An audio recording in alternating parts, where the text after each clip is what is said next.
Already update किया हुआ था कि नीचे की साइड पे अच्छा खासा बाइंग यहाँ पर देखने को मिल चुका है। तो जैसे ही मार्केट नीचे आना स्टार्ट हो जाएगा, ये सब बायर यहाँ पर ट्रैप हो जाएंगे और हम लोग सेल ऑन द राइज का ट्रेडिंग स्ट्रेटजी यहाँ पर यूज़ करेंगे। तो सेम तरीके से मैंने सेल ऑन द राइज का ट्रेडिंग स्ट्रेटजी यूज़ किया और यहाँ पर आज के दिन जो दोजी कैंडल बन चुका है, ये कल के लिए बहुत ही इंपॉर्टेंट सेटअप बन चुका है। अगर कल के दिन मार्केट इस लेवल के नीचे निकलता है तो यहाँ पे बेस्ट ट्रेडिंग अपॉर्चुनिटी हम लोगों को देखने को मिल जाएगा। तो उसके लिए हमें 15 मिनट चार्ट के ऊपर जाना पड़ेगा। अभी आपके सामने मैंने 15 मिनट का स्पॉट का चार्ट लगाया हुआ है। अगर आप देखोगे तो ऊपर की साइड से हम लोगों को एक completely down sided momentum catch करने को मिला। इसके पीछे का लॉजिक मैं आपको यहाँ पर एक्सप्लेन करना चाहता हूँ। जब आप इस लॉजिक को समझोगे और इसको लाइव मार्केट में इंप्लीमेंट करना चालू कर दोगे, तभी जाके आप एक प्रोफेशनल ट्रेडर बन पाओगे।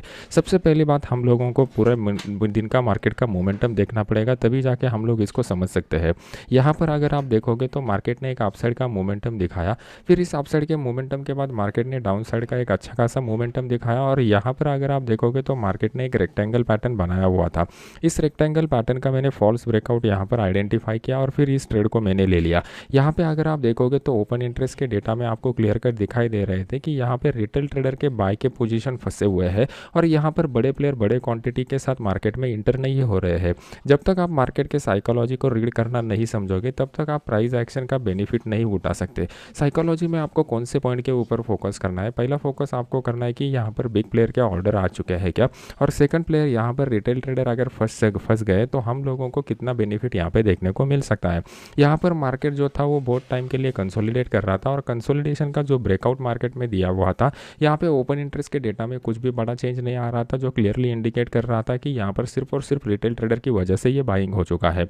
तो जैसे ही मार्केट यहाँ से नीचे आना चालू होगा, तो यहाँ पर जितने भी लोगों ने डेली चार्ट के ऊपर पिछले 2-3 दिनों से बाय के पोजीशन बनाए रहेंगे, मोस्ट ऑफ द लोगों ने अपने पोजीशन को यहाँ पर लिक्विडेट कर दिया और लिक्विडेट करने के बाद फिर उन्होंने यहाँ पर सेल का पोजीशन ले लिया। तो ये कल के लिए बहुत ही अच्छा सेटअप बन चुका है। तो कल के दिन कैसे ट्रेड करना पड़ेगा, इसको समझने के लिए हम लोगों को यहाँ पे इंपॉर्टेंट सपोर्ट रेजिस्टेंस लेवल को मार्क करना पड़ेगा। अभी आपके सामने मैंने एक इंपॉर्टेंट सपोर्ट लेवल को मार्क किया हुआ है। अगर आप इस सपोर्ट लेवल को ठीक से देखोगे तो आपको पता चलेगा कि इस लेवल को मार्केट ने मल्टीपल बार टेस्ट किया हुआ है।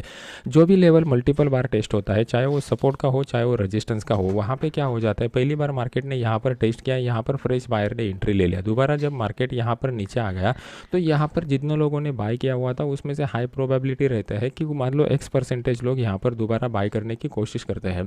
अगर यहाँ पर स्ट्रॉन्ग सपोर्ट हो जाता है तो यहाँ पर तीसरी बार आने के बाद हम लोगों को एक ज़्यादा स्ट्रॉन्ग बाइंग देखने को मिलता है। लेकिन ये बाइंग में अगर सच में ताकत रहती है, सच में मार्केट को ऊपर जाना है, तो नेक्स्ट टाइम मार्केट जो लो बनाता है वो इस प्रीवियस लो के ऊपर का लो यहाँ पर मार्केट बनाता है, जो हायर लो कहलाता है। अगर आप इस केस में देखोगे तो यहाँ पर जो लो मार्केट ने बनाया हुआ था उसको ब्रेक करके मार्केट ने यहाँ पर क्लोजिंग दे दिया है।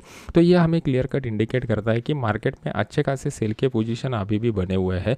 तो कल के दिन मार्केट अगर यहाँ पर इस जोन में कहीं पे फ्लैट ओपन होकर नीचे की डाउन साइड को ब्रेक करता है, मतलब 39,294 के लेवल को ब्रेक करता है, तो ये one of the best trading opportunity होगा। उस केस में हम लोग 39,300 का जो पुट है वो 39,300 के पुट को यहाँ पर बाय कर सकते हैं।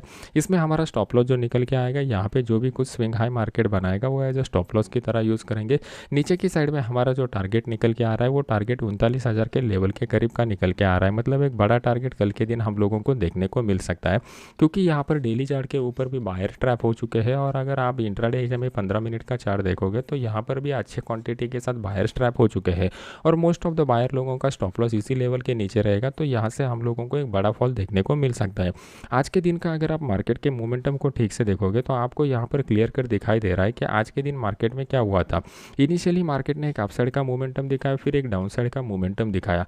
तो मतलब ऑलमोस्ट मार्केट जो था वो यहाँ पर मोस्ट ऑफ द टाइम जो था वो एक रेंज बाउंड सिनेरियो में फंस चुका था और फिर उसके बाद मार्केट ने एक फॉल्स ब्रेकआउट दे दिया। किन लोगों को फॉल्स ब्रेकआउट आइडेंटिफाई करने में दिक्कत है मुझे कमेंट सेक्शन में बता दीजिए, मैं उसका सोल्यूशन आपको बता दूंगा। जब भी मार्केट में ब्रेकआउट आता है तो ब्रेकआउट के समय आप लोगों को कौन सी चीज़ें देखनी है, आप लोगों को दो चीज़ें देखनी है। सबसे पहली चीज़ देखनी है कि यहाँ पर विद वॉल्यूम के साथ ये ब्रेकआउट आया है क्या। सेकंड चीज़ आपको देखनी है कि यहाँ पे ओपन इंटरेस्ट के डेटा में चेंज हुआ है क्या। कभी कभी क्या हो जाता है, आप लोग सिर्फ और सिर्फ वॉल्यूम के ऊपर फंस जाते हो और इस ब्रेकआउट को ठीक से आइडेंटिफाई नहीं कर पाते। अगर वॉल्यूम बढ़ रहा है और ओपन इंटरेस्ट का डेटा भी बढ़ रहा है तो हाई प्रोबेबिलिटी रहता है कि ये ब्रेकआउट वर्क हो सकता है। अगर यहाँ पे सिर्फ वॉल्यूम बढ़ रहा है और ओपन इंटरेस्ट का डेटा नहीं बढ़ रहा है तो यहाँ पे हाई प्रोबेबिलिटी होता है कि ये फॉल्स ब्रेकआउट हो सकता है। अगर ये कंसेप्ट आपको समझ में नहीं आया है तो मुझे कमेंट सेक्शन में देखना। ये हो गया फर्स्ट पॉइंट ब्रेकआउट को ठीक से आइडेंटिफाई करने का। सेकंड पॉइंट आपको देखना है कि मार्केट में उतना स्पेस अवेलेबल है क्या।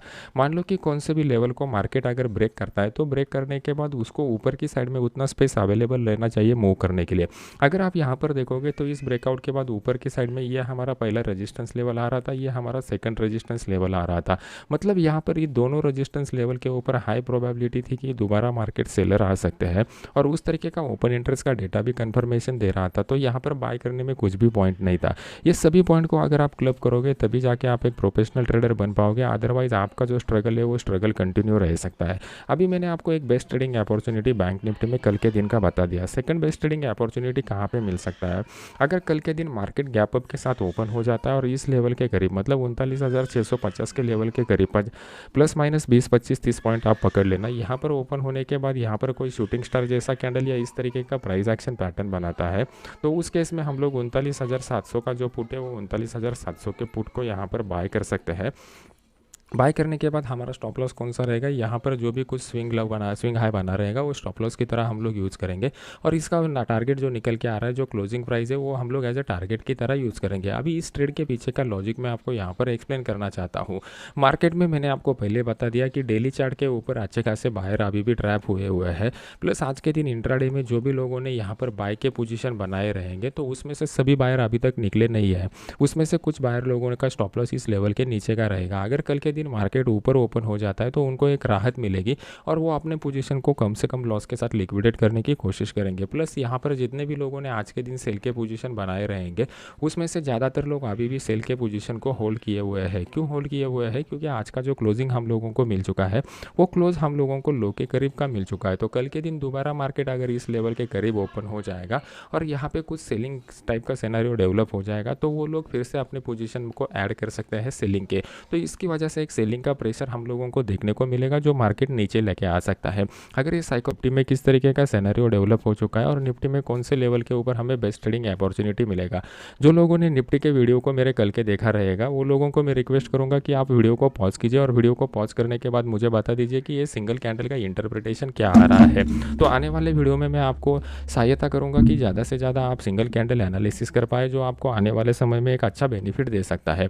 तो यहाँ पर अगर आप देखोगे तो यहाँ पर मार्केट ने एक दोजी टाइप कैंडल बनाया हुआ है। जब भी मार्केट दोजी टाइप कैंडल बनाता है तो उसका इंटरप्रिटेशन ये होता है कि मार्केट में एक इंडिसीजन का फेज बना हुआ है। अगर आप देखोगे तो मार्केट एक रेंज में फंसा हुआ है और रेंज के एंड में मार्केट ने एक दोजी टाइप कैंडल बनाया हुआ है। मतलब ये वाला जो पॉइंट है, ये वाला जो पोजीशन है, यहाँ पर बड़े प्लेयर भी बड़ा क्वांटिटी में पोजीशन नहीं लेना चाहते, प्लस रिटेल ट्रेडर भी यहाँ पर अपना पोजीशन नहीं लेना चाहते हैं। तो उनके लिए वेटिंग है एक ट्रिगर का। ये ट्रिगर हम लोगों को कहाँ पे मिल सकता है ये आपको समझ में आना चाहिए। मैंने आपको पहले ही बताया हुआ है, अगर आपको एक प्रोफेशनल ट्रेडर बनना है तो आपको एक प्राइस एक्शन ठीक से समझ में आना चाहिए और अगर प्राइस एक्शन को ठीक से समझ में आना है तो आपको मार्केट का साइकोलॉजी समझ में आना चाहिए कि कहाँ पे जाके बड़े प्लेयर बड़े क्वांटिटी के साथ पोजीशन उठा सकते हैं। अभी यहाँ पर आपको क्लियर कट एक सिंगल कैंडल एनालिसिस बता रहा है कि यहाँ पर इंडिसीजन बना हुआ है और बड़े प्लेयर या फिर रिटेल ट्रेडर कब एक्टिव हो जाएंगे, जब मार्केट इस लेवल के नीचे आना स्टार्ट हो जाएगा तब मार्केट में बड़े प्लेयर एक्टिव हो जाएंगे। तो one of the best trading opportunity हम लोगों को कहाँ पे मिलेगा, आज के दिन का जो मार्केट ने लो बनाया हुआ है वो एज ए ट्विजर लो करके बन रहा है। जो लोगों को ट्विजर लो का कंसेप्ट समझ में आ जाता है वो एक कमेंट सेक्शन में बता दीजिए, तो बाकी लोगों को भी ट्विजर टॉप क्या होता है, ट्विजर बॉटम क्या होता है वो समझ में आ जाएगा। जो लोगों को नहीं समझ में आएगा हम लोग उनके लिए दोबारा एक्सप्लेन करके बताएंगे। ये यूट्यूब का जो माध्यम है आप नॉलेज शेयरिंग के लिए इस्तेमाल कीजिए। अगर आपको पता है तो कमेंट सेक्शन में बता दीजिए, बाकी लोग पढ़ के भी उनका नॉलेज बढ़ जाएगा। तो कल के दिन मार्केट जो है वो 16,917 लेवल के नीचे आ जाता है तो इमीडिएटली यहाँ पर सेल मत कीजिए। मार्केट को इस तरीके का कुछ प्राइस एक्शन पैटर्न बनाने दीजिए और मार्केट को 16,900 के नीचे सस्टेन होने दीजिए। मार्केट जब 16,900 के नीचे सस्टेन होना स्टार्ट हो जाएगा तो बड़ा फॉल हम लोगों को देखने को मिलेगा जो मार्केट को 16,840 के करीब लेके जा सकता है। तो उस केस में हम लोग क्या करेंगे, 16,900 का जो पुट है वो 16,900 के पुट को यहाँ पर बाय करना प्रेफर करेंगे। इस पुट को यहाँ पर बाय करने के बाद स्टॉप लॉस कौन सा रहेगा, तो यहाँ पे जो भी कुछ मार्केट स्विंग हाई बनाएगा वो स्टॉप लॉस की तरह यूज़ करेंगे और नीचे की साइड में हमारा टारगेट जो निकल के आ रहा है वो 16,840 इसका टारगेट हम लोगों को यहाँ पे दिखाई दे रहा है। ये हो गया अभी डेली चार्ट का एनालिसिस। डेली चार्ट में फिलहाल के लिए बाइंग का कोई भी सिनेरियो मुझे दिखाई नहीं दे रहा है। अभी देख लेते हैं कि इंट्राडे में कौन सा लेवल हमारे लिए बेस्ट ट्रेडिंग अपॉर्चुनिटी निकल के आ रहा है। अभी आपके सामने मैंने इंट्राडे का चार्ट लगाया हुआ है। इंट्राडे के चार्ट में अगर आप देखोगे तो इनिशियली मार्केट ने एक रेंज बाउंड मोमेंटम दिखाया। इस रेंज बाउंड मोमेंटम को ब्रेक करने के बाद मार्केट ऊपर की साइड में सस्टेन नहीं हो पाया। इसी लेवल के करीब मार्केट ने ऑलरेडी 3 बार रिस्पेक्ट किया हुआ था और इसी लेवल को मार्केट ने रिस्पेक्ट करके एक बड़ा डाउनफॉल हम लोगों को दिखा दिया है। अगर कल के दिन मार्केट इसी जोन में ओपन हो जाता है तो हाई प्रोबेबिलिटी रहेगी कि मार्केट रेंज बाउंड रहेगा, क्योंकि यहाँ पर मार्केट ने कम्प्लीटली कन्फ्यूजन स्टेट वाले पोजीशन बनाए हुए हैं। जितने आपको बाई के पोजीशन ओपन इंटरेस्ट के डेटा में दिखाई देंगे, ऑलमोस्ट सेम सेल के पोजीशन आपको ओपन इंटरेस्ट के डेटा में यहाँ पर क्लियर कर दिखाई देंगे। मतलब ये जो पुट कॉल रेशो का कंसेप्ट है ये यहाँ पर आप अप्लाई कर सकते हो तो आपके लिए पिक्चर क्लियर हो जाएगा। तो हमारे लिए बेस्ट ट्रेडिंग अपॉर्चुनिटी कब मिल जाएगा? अगर मार्केट इस लो को ब्रेक नहीं करता है और ऊपर की साइड में यहाँ पर जो मार्केट ने रजिस्टेंस लेवल बनाया हुआ है, मतलब ये 17,087 का जो लेवल बनाया हुआ है, इसको अपसाइड की तरफ मार्केट ब्रेक करता है तो उस केस में हम लोग 17,100 का जो कॉल है वो 17,100 के कॉल को यहाँ पर बाय करेंगे। यहाँ पर बाय करने के बाद मैं सिर्फ और सिर्फ आधे क्वांटिटी के मतलब हाफ क्वांटिटी के साथ ही मैं ट्रेड करना प्रेफर करूँगा, क्योंकि ये काउंटर ट्रेंड वाला ट्रेड हो जाएगा और जहाँ पे मैं क्वांटिटी हमेशा आधा रखता हूँ। मेरे लिए बेस्ट ट्रेडिंग अपॉर्चुनिटी कब डेवलप हो जाएगा? जैसा मैंने डेली चार्ट के ऊपर बताया हुआ था, वो मेरे लिए बेस्ट ट्रेडिंग अपॉर्चुनिटी डेवलप हो जाएगा। फिलहाल के लिए मार्केट ऑलरेडी सेलिंग पोजीशन में बना हुआ है। जो भी लोगों ने पुट के पोजीशन बाय किए रहेंगे उनको हाई प्रोबेबिलिटी है कि कल के दिन मॉर्निंग में ही आपको प्रॉफिट मिल जाएगा।